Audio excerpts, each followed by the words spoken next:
నమస్కారం. శ్రీవార్త న్యూస్కి స్వాగతం. మాజీ ప్రధానమంత్రి వాజ్పేయి శత జయంతి వేడుకలు అంగరంగ వైభవంగా నిర్వహించారు. ఈ కార్యక్రమానికి మాజీ ఎమ్మెల్యే ఎంఎస్ పార్థసారథి ముఖ్య అతిథిగా హాజరయ్యారు.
కదిరి భారతీయ జనతా పార్టీ పట్టణ శాఖ ఆధ్వర్యంలో మాజీ శాసనసభ్యులు ఎంఎస్ పార్థసారథి గారి స్వగృహం నందు భారత మాజీ ప్రధానమంత్రి అటల్ బిహారీ వాజ్పేయి గారి జయంతి ఘనంగా నాయకులతో జరుపుకోవడం జరిగినది. ఆయన తలుచుకుంటూ రాజకీయాల దురంధరుడుగా జనసంఘ్ స్థాపించి ఈరోజు భారతీయ జనతా పార్టీకి ఎన్నుముఖంగా నిలవడం జరిగింది. మేమందరము ఆయన అడుగుజాడల్లో నడుచుకుంటూ ముందుకు వెళ్తాము. అంత్యోదయ కార్డులు అయితేనేమింది, తర్వాత సీసీ రోడ్లు, గ్రామాలకు సీసీ రోడ్లు అయితే ఏముంది, ఇవన్నీ కూడా పెద్ద ఎత్తున ఆయన ఆ రోజుల్లో ఈ వ్యవస్థ అంతా చేయడం జరిగింది. ఆయన తలుచుకోవడం మా అందరికీ ఈరోజు అదృష్టమని తెలియజేస్తూ జై హింద్, జై భారత్ మాత. ఈరోజు స్వర్గీయ మాజీ ప్రధానమంత్రి శ్రీ అటల్ బిహారీ వాజ్పేయి గారి జయంతి సందర్భంగా గౌరవనీయులు పెద్దలు ఎంఎస్ పార్థసారథి గారి నివాసం నందు భారతీయ జనతా పార్టీ శ్రేణులతో కలిసి ఘనంగా జరుపుకోవడం నిజంగా చాలా హర్షించదగ్గ విషయం, అదృష్టంగా భావిస్తున్నాము. ఆయన రాజకీయవేత్త అనే కాదు, మహోపన్యాసకుడు, మహాకవి, తర్వాత ఉర్దూ పండిట్, హిందీ పండిట్. ఆయనలోని ముఖ్యంగా దేశం పట్ల, జాతీయత పట్ల ఉన్నటువంటి ఆయనకి అంకిత భావం అజరామం. ఆయన దేశంలో, మన భారతదేశంలోనే కాదు ప్రపంచ గుర్తింపు తెచ్చినటువంటి మొట్టమొదటి నాయకుడు శ్రీ అటల్ బిహారీ వాజ్పేయి గారు. ఆయనలో ఇంకొక కోణము అందల్లా భారతదేశంలో ప్రతి ఒక్కరూ సమానమే, భారత జాతి పట్ల అందరూ అంకిత భావంతో మెలగాలని చెప్పేసి ఆయన ఎన్నో సేవా కార్యక్రమాలు చేశారు. అందుకు ఆయనకి పద్మభూషణ్, పద్మవిభూషణ్తో ఆయనకి భారత ప్రభుత్వం సత్కరించడం, గౌరవించడం జరిగింది. అలాగే ఆయన చేసినటువంటి సేవలు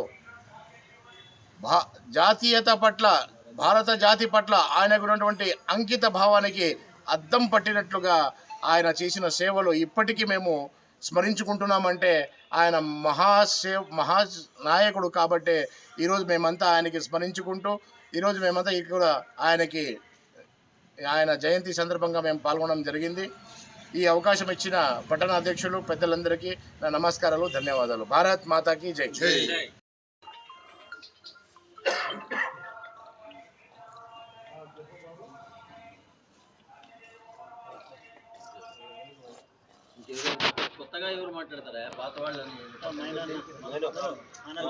ఈరోజు భారతీయ జనతా పార్టీ కదిరి శాఖ పట్టణ ఆధ్వర్యంలో రాష్ట్ర నాయకులు మరియు జిల్లా నాయకులు ప్రతి ఒక్కరు కూడా, నాయకులు, కార్యకర్తలు ప్రతి ఒక్కరూ మన మాజీ ప్రధాని అటల్ బిహారీ వాజ్పేయి గారి జయంతిని ఘన నివాళిగా అర్పిస్తూ, మరి ఆయన యొక్క జీవన చరిత్ర ఒకసారి మనం స్మరించుకుంటే, ఆయన ఎన్నో విధాలంగా భారతదేశానికి ఎన్నో సేవలు అందించినటువంటి మహానాయకుడు. ఎన్నో సందర్భాల్లో మనము ఆయనకు ఒక గొప్పగా మాట్లాడదలుచుకున్నట్టయితే ఎన్ని పదాలు చెప్పినా ఆయనకి తక్కువే అని ఈ సందర్భంగా తెలియజేస్తున్నాను. ఏదైతే ఆయన ఒక ముస్లిమ్స్ మైనార్టీ సభలో ఆయన ఒక మాట చెప్పడం జరిగింది. ఏదైతే ముసల్మాన్ అనే వ్యక్తి ఆ అల్లాని తప్ప వేరే వ్యక్తిని ఎవరు కూడా భయపడే వ్యక్తి ఒక మతం కాదది. అలాంటి వ్యక్తులు భారతీయ జనతా పార్టీకి స్నేహమస్తం అందించి ఒకసారి చూడండి అని చెప్పినటువంటి మహానాయకుడు అటల్ బిహారీ వాజ్పేయి గారని ఈ సందర్భంగా తెలియజేస్తున్నాను. ఆయన ఒక జయంతిని ఘన నివాళి అర్పిస్తూ, ఆయన ఎక్కడున్నా కూడా ఆయన ఆత్మ ప్రతి శాంతిగా చేకూర్చి మా యొక్క భారతదేశం యొక్క ఆశీస్సులు ఎప్పుడూ ఉండాలని భారతీయ జనతా పార్టీ మైనార్టీ తరఫున కోరడం జరుగుతూ ఉంది. భారత్ మాతాకి.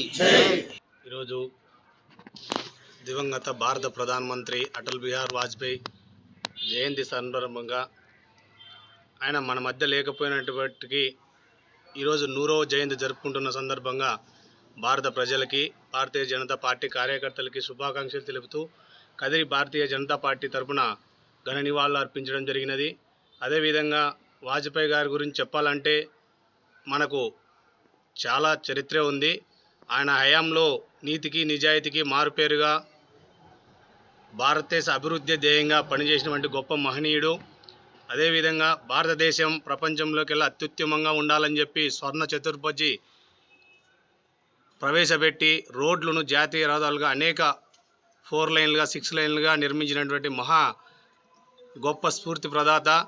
అదేవిధంగా భారత పార్లమెంట్లో నీతికి ఒక ఓటుతో ఓడిపోయినప్పటికీ అవమానంగా భావించకుండా ధైర్యంగా ముందుకు అడుగేసి మళ్ళీ ఎలక్షన్ పెట్టి గొప్ప మెజారిటీతోటి మళ్ళా ప్రధానమంత్రిగా బాధ్యతలు స్వీకరించినటువంటి గొప్ప మహనీయుడు అని చెప్పి ఈ సందర్భంగా ఆయన చేసినటువంటి సేవలను కొనియాడుతూ నివాళులర్పించడం జరిగినది కదిరి భారతీయ జనతా పార్టీ తరఫున. జై భారతీయ జనతా పార్టీకి జై. బీజేపీ పట్టశాఖ ఆధ్వర్యంలో స్వతంత్ర సమరయోధుడు, రాజకీయ భీష్ముడు, భారతరత్న అటల్ బిహారీ వాజ్పేయి జయంతి సందర్భంగా ఇక్కడ చేసినటువంటి పెద్దలు, గౌరవనీయులు, మాజీ శాసనసభ్యులు ప్రసాద్ అన్న గారికి, అలాగే రాష్ట్ర నాయకులు పెద్దలు తలపు గంగాధరన్న గారికి, మరియు పట్టణ అధ్యక్షులు రమేష్ అన్న గారికి, పెద్దలు డీలన్న గారికి, టెంకాయల కృష్ణప్పన్న గారికి, హరినాథ్ రెడ్డి గారికి, చలపతి నాయుడు గారికి, మధ్యప్రదేశ్లోని గ్వాలియర్ అనే పట్టణంలో జన్మించారు. ఆయన జీవిత సర్మాంకం చూస్తే ఒకసారిగా రాజకీయాల్లో అనేక ఆటుపోట్లు ఎదుర్కొని ఈ దేశ చరిత్రని పురోగతి దిశగా చేసినటువంటి మహనీయుల్లో మొట్టమొదటి పేరు చెప్పుకోవాలంటే భారతీయ జనతా పార్టీలో అటల్ బిహారీ వాజ్పేయి గారు.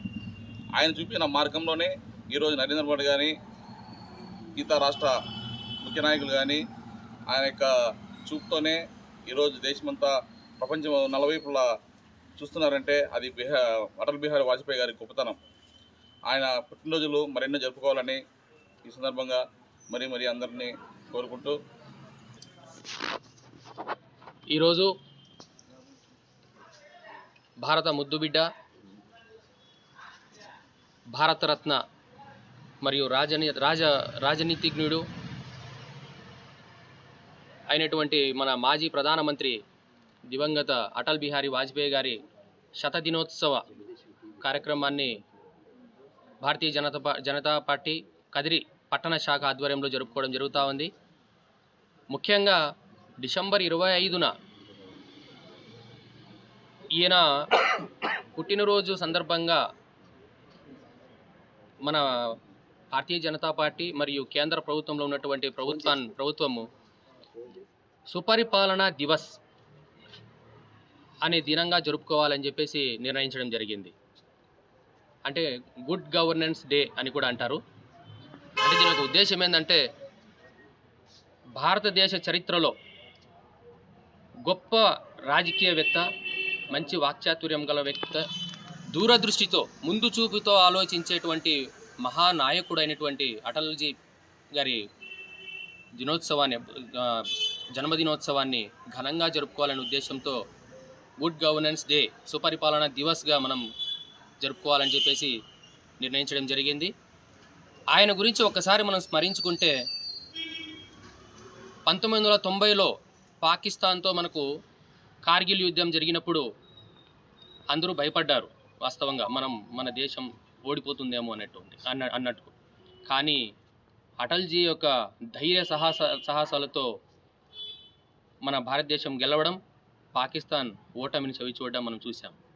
అలానే భారతదేశంలో పేదరిక నిర్మూలన చేయాలనే ఉద్దేశంతో అన్నపూర్ణ అన్న యోజన అనే ఒక పథకాన్ని తీసుకురావడం, దాని ద్వారా భారతదేశంలో పేదరిక నిర్మూలన చేయాలనే ఉద్దేశంతో చేయడం జరిగింది. అలాగే పల్లెలు, గ్రామాలు, పట్టణాలకు దూరంగా ఉండకూడదు అనే ఉద్దేశంతో గ్రామీణ సడక్ యోజన కింద రహదారులను ఏర్పరిచి పట్టణాలను గ్రామాలతో అనుసంధానం చేసిన మహా నేత ఆయన. అలాగే ఎన్నో గొప్ప సంస్కరణలు అలా చెప్పుకుంటూ పోతే భారతదేశం తర్వాత రోజుల్లో ఎలా ఉండాలి అని చెప్పేసి ఎంతో దాదాపుగా 50-60 ఏళ్ళ ముందుగానే ఆయన సంస్కరణలు చేసి ముందు చూపుతో ఆలోచించిన వ్యక్తి.